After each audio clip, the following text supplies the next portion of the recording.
Today on the Old Man Mode Enabled Says podcast, I am going to be testing out random microphones and other stuff too, so go ahead and stick around. First off, why am I doing this? Going back through my latest episodes, I noticed that I talk a lot about YouTube news. This is supposed to be about content creator news, but mainly I just discuss YouTube. I'm kind of bored of that. I'm kind of sick of that. So I wanted to discuss anything other than YouTube features, YouTube strategy, and what I landed on, because there wasn't any other interesting news, was I have random microphones sitting around. Who knows if I'll ever review them? Let's test them. Let's use them. Let's record with them because it gives me something different to talk about. And, more importantly, it's a ton of fun just hearing random microphones. Some of these are smaller brands that I bought new. Others are microphones that I bought from an auction where a studio was going out of business. This was Solar Studios, and these have been lying around for years at this point. I really wish I had one of the microphones I got from them. It is an Electro Voice 630 or 666. It's a long dynamic shotgun microphone, but I have it in storage. I need to pull that out and record with it and do some demos with it. I was just at storage. I should have got it. It is such a cool looking microphone. The first microphone up, though, you have been listening to me on, and it is a vintage Shure microphone. The Shure SM330 is what it is listed as, but it is the SM330. It's a unidirectional ribbon, so if I rotate this around, it is super cardioid, I believe. And looking up documentation for the 330 or the 33, it seems like a lot of them had a high-pass filter. It was either music or voice. This has a three-way impedance selector, so we can go 50, 150, or 250 ohms. I think this microphone was re-ribboned, and I don't remember what I paid for it. Maybe $100, maybe $200, something like that. These microphones were all pretty cheap. The expensive one for me was that's where I got my Mexico-made Shure SM7, where the yoke mount failed, so I can't use it, and I never got around to fixing it or anything like that. But that's the Shure SM33 or 330. If you ever wanted to hear what this sounded like, this is a good example. This does require a lot of gain. My gain on the WYHTS is set at 65 decibels. Now, I would say 7 inches away from the mic, so a little bit further away, but this is probably the distance I would use this for this application. When I listen to some sample recordings, for a mic that was released in the 60s or 70s, I think it still sounds pretty tight. Sounds pretty good, considering it's a 50-year-old microphone. That's pretty cool. Okay, that's the first microphone. What do you say we go to another ribbon, but this time an active ribbon? Next up, we are on another ribbon microphone that I bought from that same auction, but instead of being a passive ribbon, this is an active ribbon. I'm not 100% sure if this is functioning properly because there's a lot of hiss. There is a lot of noise, so I think this may be faulty. If I remember correctly, I bought this pretty cheap, so if it's faulty, no sweat off my back. This is a NOS Active Ribbon Panther Gen 1, I think. I think that's the model name. I couldn't find one on the mic. I don't know where my order was. And technically it is an active ribbon because it will not work without phantom power on. Also, it technically does require less gain than the SM33, which is a passive ribbon. My gain is set at 55 dB. But listen to this. At least when I was monitoring it, that is a lot of hiss, a lot of noise. Second thing I noticed, let me go ahead and tap on my desk lightly. The transmission of vibration on this thing is insane. Don't mind me as I place this box down on my desk 2 feet away from the microphone. It picks up a lot of vibration. I don't know if this is a fully functioning mic, but there you go. That's a sample of what I got. An Active Ribbon. Between the two so far, every single day, every single choice, I'm going SM330. Just sounds so much better to my ears, and it doesn't have that. If you could see that second angle, I just lightly placed down the SM33 on my desk and looking at my meter, just crazy, just vibrations. So this should probably be run with a high pass filter. Okay, that's the NOS Active Ribbon. Next up, we have a little bit of an oddball microphone. This is a condenser gooseneck mic. It is from Earthworks. It is the CTF12-B. So it is a 12-inch gooseneck microphone. My assumption is, I bought this at the same Studio auction years ago. My assumption is this would have been a talkback microphone for them. And frankly, this is an awesome sounding talkback mic because most talkback mics, they don't care about the sound. Most of them sound pretty garbage, and I think this sounds all right. About a year ago, I contacted Earthworks to try to get some additional information about this mic, original pricing, frequency response graphs, all that information, but I could not get much out of them, so I don't have too much info on this. I don't think this was really probably marketed towards studio use. It seems more like, hey, do you need a live microphone to put on a podium or record a conference or record, some kind of lecture?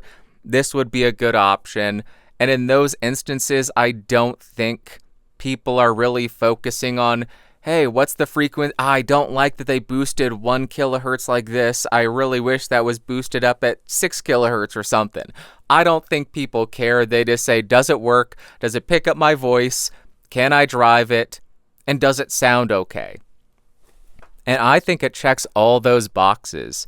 And I have been wanting to do an entire podcast with this microphone for a while, so maybe I'll do that. But there you go. Earthworks CTF12-B. There you go. Gooseneck microphone. First one on this channel, I think. There it is. Next, I am on another microphone from Earthworks, and it is yet another gooseneck microphone, which I am hand-holding, which may be a mortal sin because this is geared towards being a podium mic. Put it on a mic stand, put it on a table, and just angle it towards your mouth. My guess is they used these for drums. That seems like a good application because you can get proper placement on toms or something like that, and they are also teeny tiny compared to something like a 57 or an M201. This is the FM360/HC. That means it is a hypercardioid polar pattern. I looked it up on Earthworks' site, and I don't think the hypercardioid is available anymore. They now only list cardioid and supercardioid, so I can't find the specs for this specific model. But I did find a few listings where it's still available to purchase, and those listings were for about $500.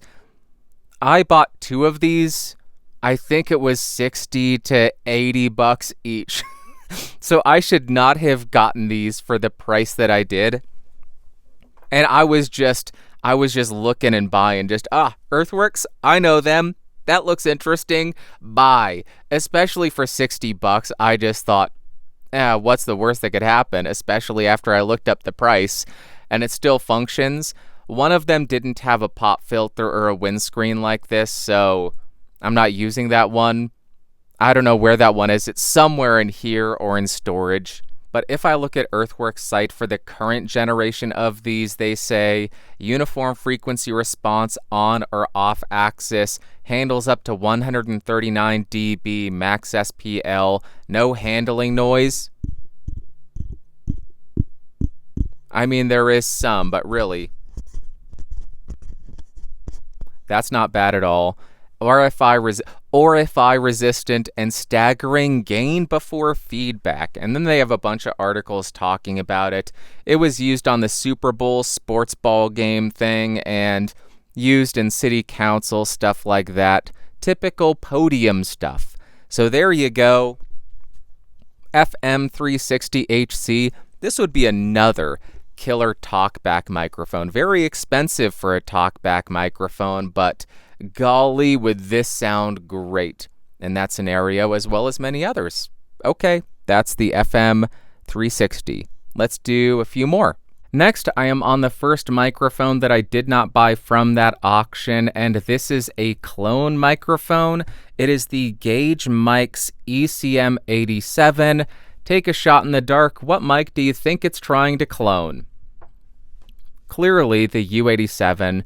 If I remember correctly, this should have some kind of mic locker plugin to let you get some additional emulations, but looking at their website, looks like I'd need to pay $100 for that, and I don't want to do that. So I am not testing that feature. Maybe it's close with the emulation. Out of the box, I don't hear that direct 87 character, because the 87's character is just soft top end, upper mid forward. Just sounds awesome if you're going for that sound, but this, on initial listening, did not. But don't take that as any kind of criticism or anything. I've used this for maybe 10 minutes, so don't trust my word for it. Use your ears and listen to what it sounds like and make your own determination on whether it's good or not. This is just something that's been sitting there, and I haven't gotten around to reviewing it or using it because there's so much other stuff that I think people are more likely to be interested in over this. And that's kind of the issue that I run into. The reason I'm talking so much is just to give you more of a sample. That's one of the big issues with running a YouTube channel and reviewing mics. You may want to cover certain things, but if you don't think they're going to do well, you'll just put them off. Because you don't want to just cover stuff that nobody's interested in and then ultimately kill your channel because nobody clicks on your videos. So although I bought this years ago, still sitting there, and it goes for $350, I think. I don't remember paying that much money for it, but I couldn't find my receipt on Amazon or anything, so I must have purchased it from a different website. Okay, that is the Gauge Mics ECM87. Let me know what you thought of this one. We have 2 more to go. Next up, I am on another microphone that I bought off some random website that I cannot find, I cannot remember. I don't know what I paid for it. This is the Studio Projects C1. I remember a lot of people were saying, check out Studio Projects, check out SP, great microphones, especially for the price. So I bought one. I intended on reviewing it, and I never got around to it. I have had this out of the box ready to use and ready to record and prepare a review for, but I just never did. This goes for about $300 now. Again, don't know what I paid for it. A little bit more full-featured than the Gauge mics because this has a pad as well as 2 high-pass filters. It is also a very large and unique shock mount, but it looked like it was pretty effective when I was testing it before, at least handling it. I didn't hear an exorbitant amount of transmission of those vibrations, so that's pretty nice. I would say this is another brighter sounding microphone. kind of crisp, maybe not crispy, maybe I shouldn't make any statements. I'm not even wearing headphones right now, but when I was listening to it briefly, I wouldn't classify this as a soft-sounding microphone. Detailed. Let's go with that. Now we are back in the podcaster's wheelhouse because I am on a dynamic microphone, and I am on a microphone from Heil. If you know that name, you know the Heil PR30, which was one of the first podcaster's microphones. A few years ago, I reviewed that microphone, and I wasn't a big fan of it. I find it to be insanely bright and insanely unflattering. When I put out that review, when I talked about what I don't like about it, I believe people said, check out the Heil PR30b. It's better. It's not as exaggerated. So I bought it, and it's been sitting on my shelf for 4 or 5 years at this point, and I figured, hey, let's give it a go. The Heil PR30b. In my headphones, because I did actually put them on, it still sounds very bright. This is that Heil sound. And if I am not mistaken, Heil made microphones for not CB radio, ham radio.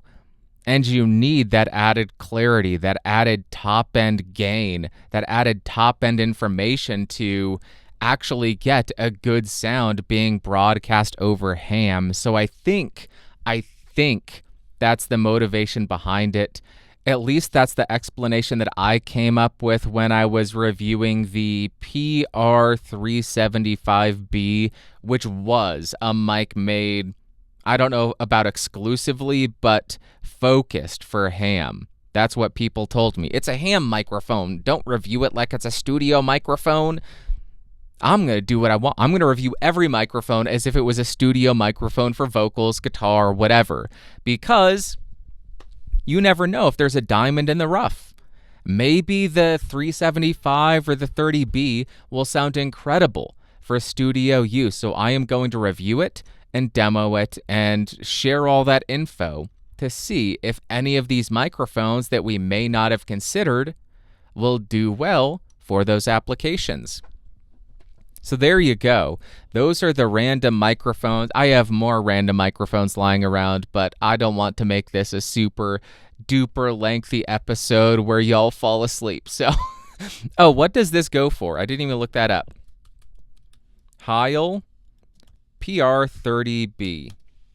This is a $270 microphone, and they say it has a natural, clear response and mid-range presence that excels across multiple applications.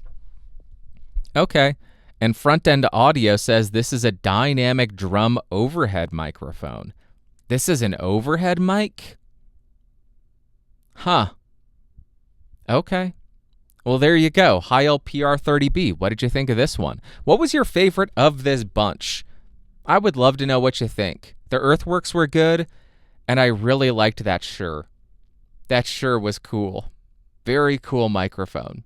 That is it for all of the random microphone tests. Now we are on the mic that I will use for the rest of the episode, the Warm Audio 47. So that is what I have been testing.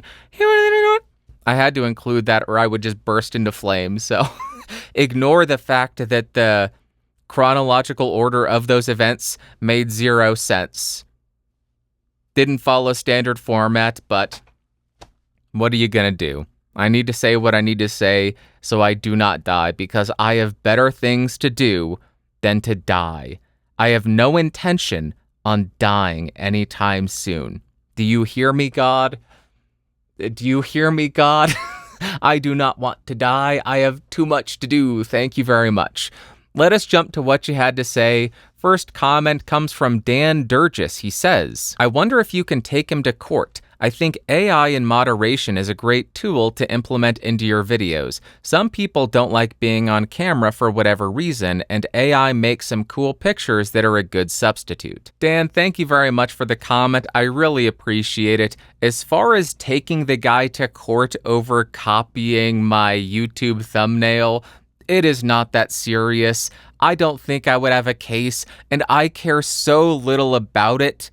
I wouldn't want to stress myself out and add that much work, that much worry, whatever to my life.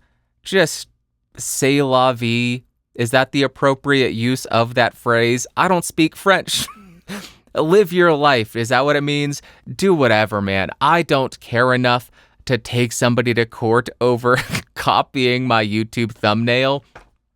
The thing that I find funniest about this is this person who took my thumbnail is a huge advocate for faceless channels, AI use, if I am not mistaken. So I just find it fascinating that that they wouldn't just use AI or hire somebody on Fiverr to make a thumbnail, make a graphic for them. Why not do that? That's what you're advocating for. That's what you're saying is such a valuable thing to do, such a profitable thing to do. Now, if what you're suggesting is, hey, just go steal what other people did and then make videos with that. Totally profitable. No overhead. No overhead whatsoever. So if that's the argument, yeah, I get it. You're still a scumbag. But in this instance, they advocate for faceless channels. They brag about, look how much money I made. If you make that much money, dude, just hire somebody. Or you're just lying and you don't make that much money. I just find it very funny that somebody who is such a strong advocate for go out there, here's what you need to focus on, here's what you need to do to make boatloads of money on YouTube, instead of doing the ethical thing, just take somebody else's work and use that. But no, I'm not going to take him to court. I don't care that much. It's not worth it. It's not that serious. I also agree AI can be a great supplemental tool. I talk about this regularly.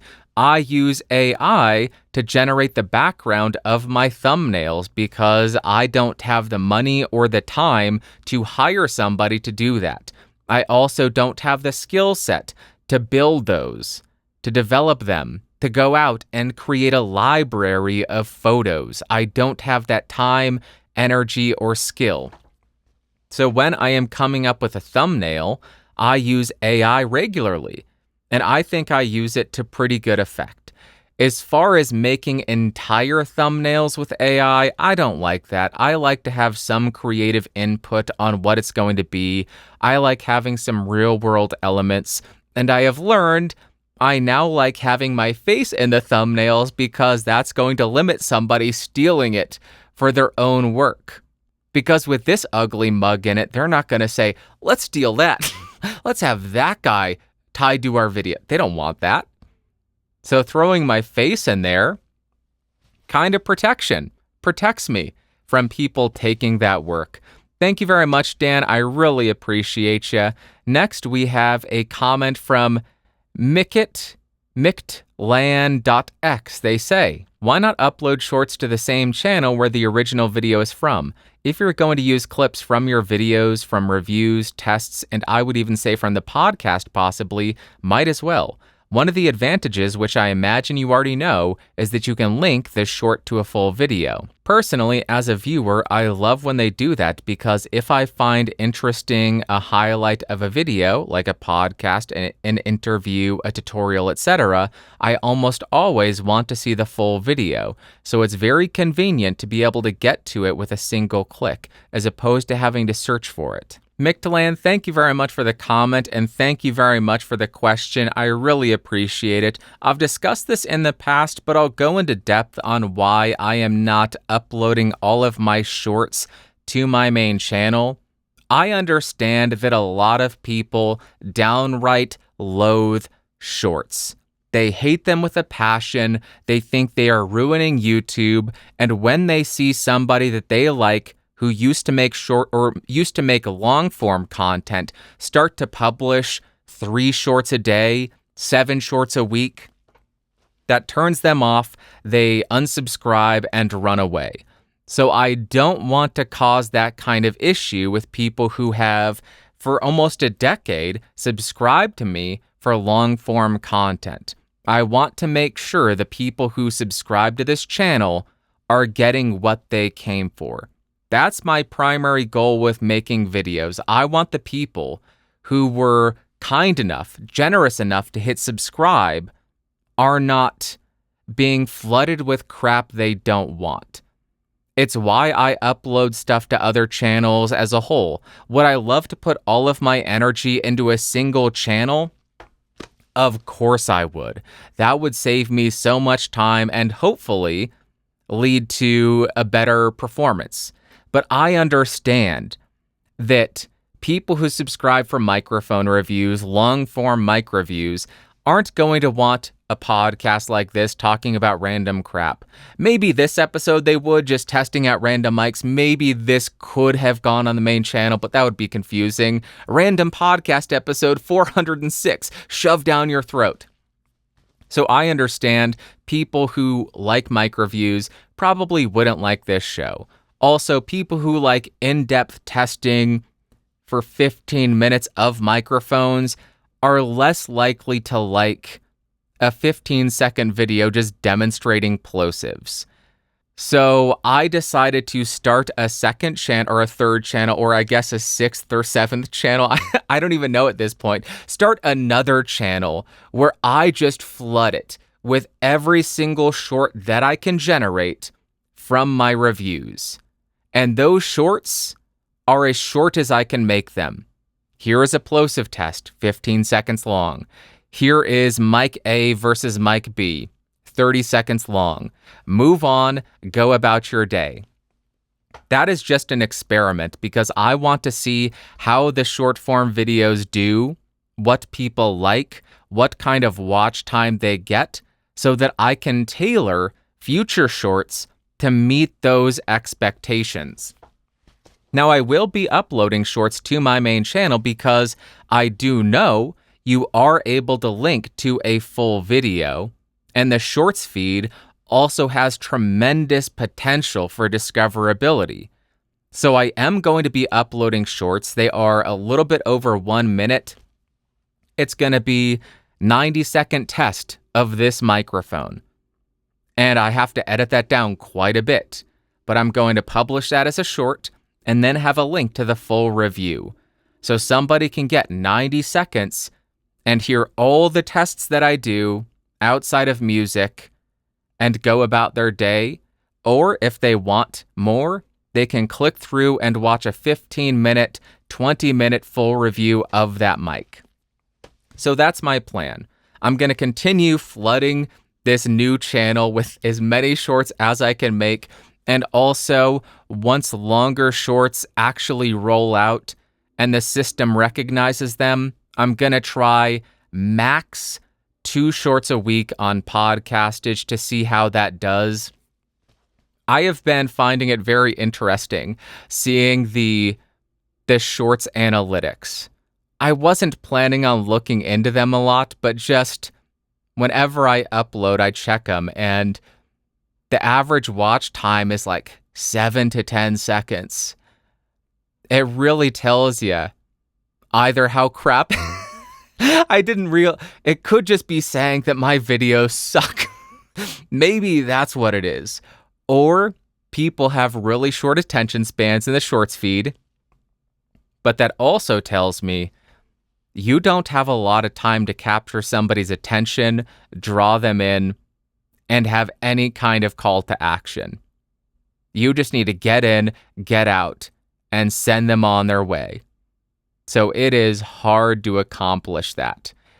I want to re-edit my condom on a microphone video because I bet I could edit that down to 1 minute and have it start with a really catchy, just me standing in the shower with the SM58. I'm going to try that and maybe upload that to I almost said the name. You don't know the name of my shorts channel. Thank you very much, Mictlan.x. I appreciate the question, and hopefully that answered it for you. The last what you had to say comes from Daily Riot, and I just needed to share this because it is an experience with, Jay-Z microphones, and that's important. He says, I sent the Amethyst and the Black Hole back. Both were atrocious. The Amethyst had a frame around the cage that wasn't bent properly around the basket, and was just a quality control issue. I called Andrist and told him about it. He said he would send me another mic. We agreed on the black hole. After getting that mic, it had random buzzing and hissing in the background. It would just come and go on its own without touching the mic or going near it. There was enough for me to come to my conclusion. JZ mics have some of the worst QC I've ever seen in modern times. Imagine the prices these people are charging for these crappers, $1,200. Not to mention the top end of the black hole was harsh and absolutely not in the $1,200 range. It isn't even in the $600 range. The Amethyst was another one that just sounded strange to me. Just didn't have a cohesive quality to the sound. Unfortunate because I thought the Amethyst looked pretty cool. Anyway, these mics should be no more than $400 based on what I've seen and heard firsthand. Funny thing is, I read a few people on mic forums complaining about the QC, but I just didn't believe them. I thought maybe they just had a bad experience. So I ordered mine, and when I got the first mic, I still decided to give them the benefit of the doubt, and the second mic also QC problems. Now it's not just a random occurrence, it's a pattern. Daily Riot, thank you very much for the comment, and thank you for sharing your experience with JZ mics. I think it's super important to hear the good and the bad of these mic companies. That is terrible that you ended up getting 2 lemons right out of the box. That is terrible luck and maybe very indicative of the QC from JZ mics. I have purchased 3 of their mics, Vintage 11, Vintage 67, and the Amethyst, and none of them have had QC issues, so I may just be lucky. But I wanted to share your experience because if you get 2 lemons from one company and those are the only 2 mics you got from them, I understand completely saying, forget them, I am done with them, I am never buying from them again because they make crap, their QC sucks, and I'm not going to spend $1,000 on that. And at the $1,200 price point, you really shouldn't be experiencing or encountering that kind of issue because that is a really heavy hitter territory. You're going up against Neumann. You're going up against some great SE stuff. You're going up against Soyuz. You're going up against, I don't know, other brands. There's a lot of $1,200 microphones that are incredible. Drop it to $600 even. You're going up against some incredible microphones. And these companies do a really great job with QC, and they offer really great sounding audio equipment. So at $1,200, even though you typically get them 40% off, 30% off, so quite a bit less, what would that be? $360 off of a $1,200 mic? You still shouldn't be encountering that issue. So thank you very much for sharing that, and I hope that Jay-Z gets their Jay-Z mics, to be clear. I don't know anything about Jay-Z the rapper. I hope Jay-Z mics gets their stuff in order so people do not encounter that, because for the price they're charging, that shouldn't be an issue.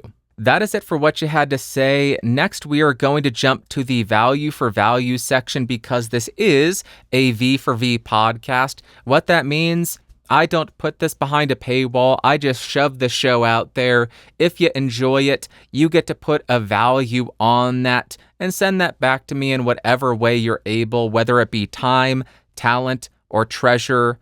We are focusing on the treasure portion of the V for V model. And we have 4 today, 2 utilizing the new method, which is super exciting. If you don't know, podcastage.com/support. It gives you the option to select what show you are supporting, Podcastage or BSP. It gives you a space for your credit name, what I will read you as or name you as or call you on the show. Nothing offensive. And then a note section so you can leave a note that I will read. The first super thanks comes from Pags, MEI Studio, by the way. Go check out his channel. Fantastic stuff. Some of the best tests in the game. We should all live up to that standard. He says, trying out your new support feature. Keep on rockin'. I'm just now realizing this doesn't include the dollar amount. That was 10 USD from Pags. Pags, thank you very much for the $10. Thank you for trying out the new feature. You are the first one to use it. I really do appreciate you. And again, go check out MEI Studio for incredible mic demos and rundowns. I don't know if he would classify them as reviews because he tries to remain impartial and allow people to make up their own opinions based on his scientific tests. So go check that out. Next, we have a super thanks from Brian. I'll tell you how much in a second. And he says, "Thanks for the show. I didn't steal any of your images." And that also was a $10 contribution from Brian. So Brian, thank you very much for that. And secondly, thank you very much for not stealing any of my images or work. I want to drive home the point again. I don't mind if somebody uses something that I have created. That is fine. Just make sure to credit me. And try not to use it on the same platform that I publish it on, because I think that would be kind of confusing for people. I do not mean do not react to anything that I do. That's fine. React to whatever you want and upload it to YouTube or a podcast, whatever. That's fine. I am talking mainly about thumbnail and branding, because I have had people copy my review thumbnails for their reviews. That's incredibly confusing because my thumbnails are very podcast-y. They are, here's a blank white silver background and a microphone with hard-to-read red text.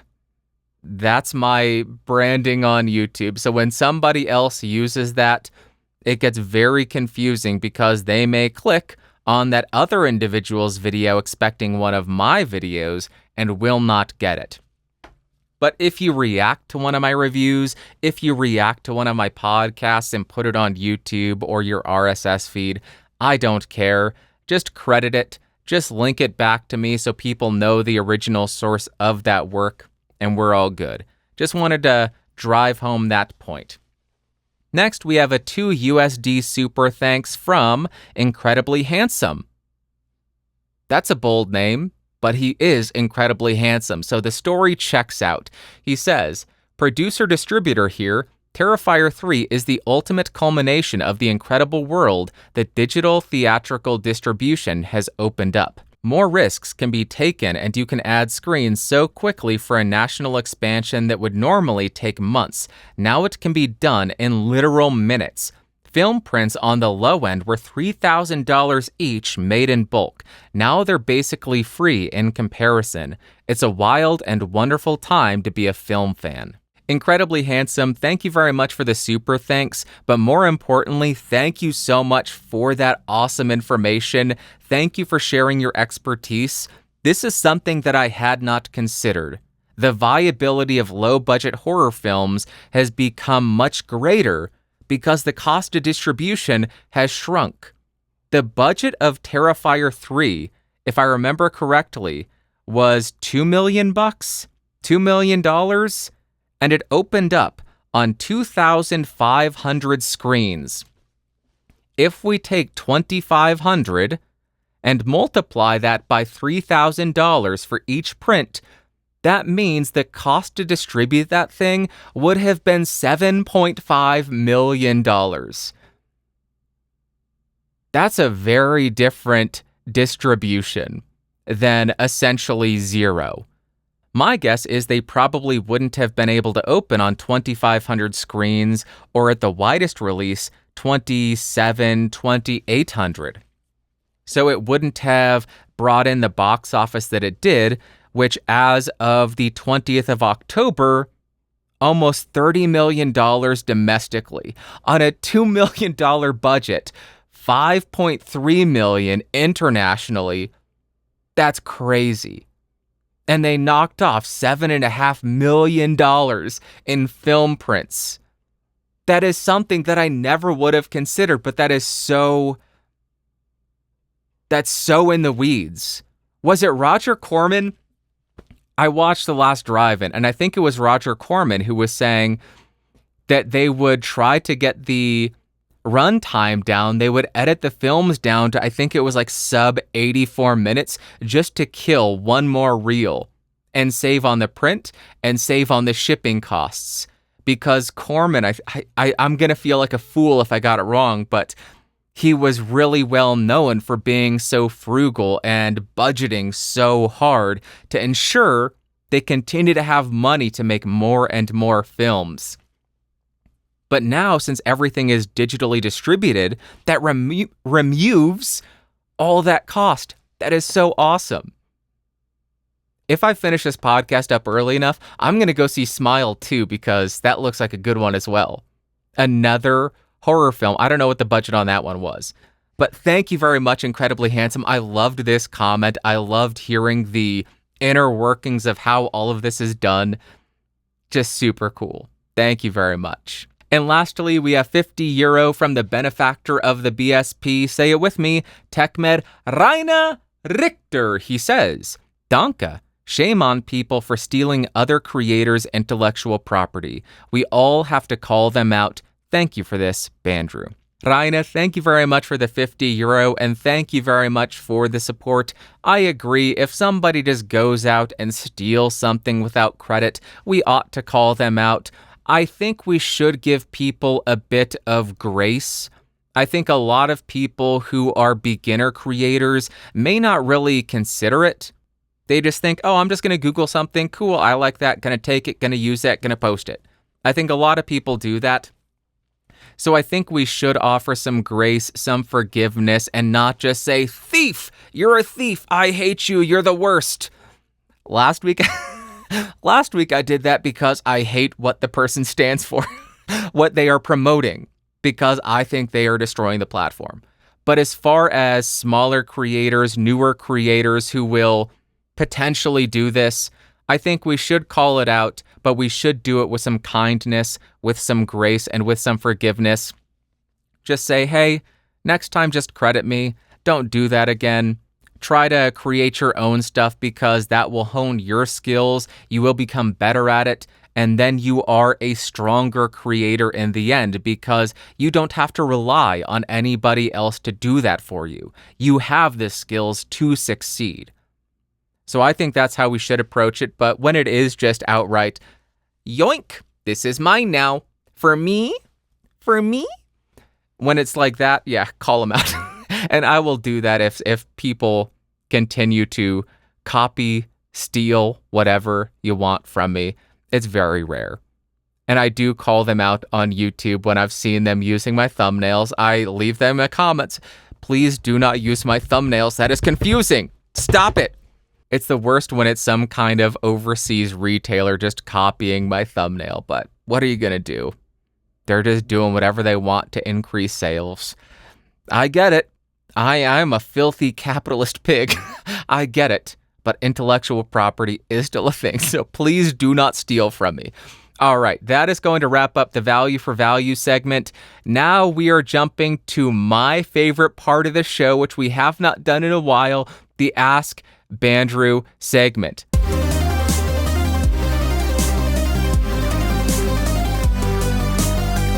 It's been so long since we've done that, I forgot, do I include a bumper or not? I think we do. Otherwise, I just sat there and stared awkwardly, thinking, what happens now? I don't know.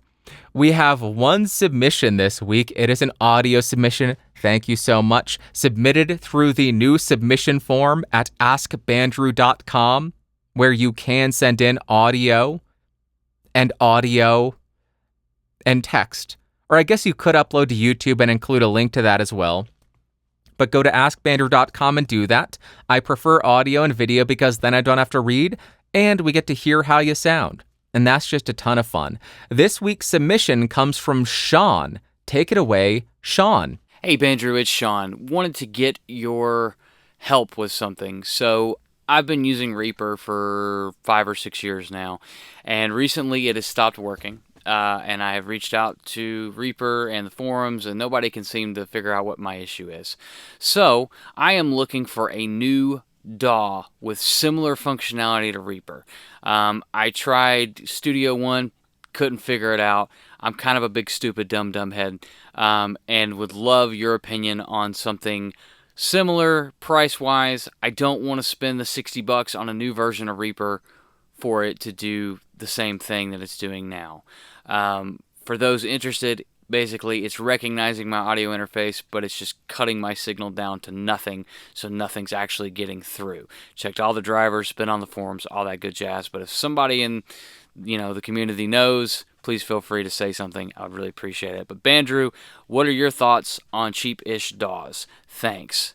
All right, Sean, thank you very much for the submission, and thank you very much for the question. You are looking for a new, somewhat affordable DAW because Reaper stopped working for you, and you don't want to pay $60 for a new license and a new version if it's only going to do the same thing. The first thing I want to say or suggest is I think Reaper allows you to demo new versions for free and test them out for a couple of weeks. And at the end of that test period, I believe you're even able to hit still evaluating and extend that just a little bit longer. So if that's the case, you should be able to download the updated version of Reaper, the new version of Reaper, and see if that issue persists. And once you determine if it's working or not, then you could pay for that $60 license, or if you realize that Reaper is still not functioning, you can not give them any more money and move on. As far as cheapish DAWs, I may be the wrong person to ask because I have been stuck in one DAW for a decade. I have tried a few others. I have tried Reaper. When I have to record on Windows, I use Reaper. I don't like it. I understand it's a great DAW. It's very customizable. So if you want to do that, you have the option to. I am a Mac user. I am an Apple user. I just want things to open up and work. So the DAW that I use is Logic Pro 10. If you're on Mac, assuming they continue to run it the way that it has been running, I think it's one of the best DAWs you can buy in terms of value for money because I paid for it. I bought it for $200 about 10 years ago. Since that time, I have had to pay for 0 updates. I have had 0 significant issues. I get constant updates in terms of fixes, bug fixes, new features, constant new versions, maybe once every year or two, and no consistent recurring fees. $200 over a decade, if not more, less than $20 a year, that is a really good price, especially considering a lot of DAWs end up charging subscriptions, or you just pay for a license for one version, and then in a couple of years when a new version comes out, you need to pay for that as well. So it starts to add up. So if you're on Mac, I think Logic Pro 10 is really good value for money. Of course, I don't know what the future holds for Apple or for Logic Pro, but if it continues to run the way that it has been running, it's some of the best money I've spent for recording. And I find it a very useful DAW. Very usable, very simple for me. There are some things you need to do that are kind of a pain in the rear. Changing sample rate, changing bit depth. You just need to dive into some menus. But once you figure out the layout and shortcuts, it becomes a very streamlined and fast DAW. So that would be my recommendation. I know that on Windows and Mac, Audacity is popular because it's free. I don't like Audacity either. I haven't tried Studio One. I haven't tried Fruity Loops. I haven't tried Cakewalk. I haven't tried Studio Performer. Is that one? There are a lot of them, and I haven't tried the vast majority of them. I did try Pro Tools. It seems to make sense. It's similar to, it has a lot of the same functions. I think all of the DAWs have kind of the same functions. It's just finding out where everything lies. But I enjoyed Pro Tools once I learned how to record in a DAW. It made sense, and I was able to navigate around and record and get what I wanted done. But back when I first tried Pro Tools in 2003, 2004, I didn't understand a gosh darn thing. And the DAW that made sense to me at the time, when I got my first Mac, was GarageBand. Oh, you have built-in instruments. This is amazing. I can make a full band recording in GarageBand. And that's what drew me in. I didn't have to worry about going out and finding virtual instrument plugins or anything. It was just all there. And Pro Tools is also subscription, and I hear horror stories about the reliability, stability of Pro Tools, but I don't know if that's gotten better or not. I haven't heard any complaints in a while. So Sean, that is my response. I hope that was helpful, but I hope that people listening or watching to this will share their thoughts. Go to geeksrising.com/shows/40 BSP-406 BSP-406 and leave a comment for Sean if you have a suggestion for a relatively affordable digital audio workstation alternative to Reaper. That is going to wrap up this week. Again, I do not have a weekly recommendation algorithm. I have just been working my tush off. Work is getting crazy, gonna get crazier. Man, we'll survive. We'll get through this. So I love you guys. I appreciate you coming by. I hope we have an amazing Sunday, Monday, Tuesday, Wednesday, Thursday, Friday. Why did I get an accent? Saturday. Next Sunday, I will be back. I will be talking at you, with you, about you. I love you. Talk to you later. Bye-bye. Whoa. Boop.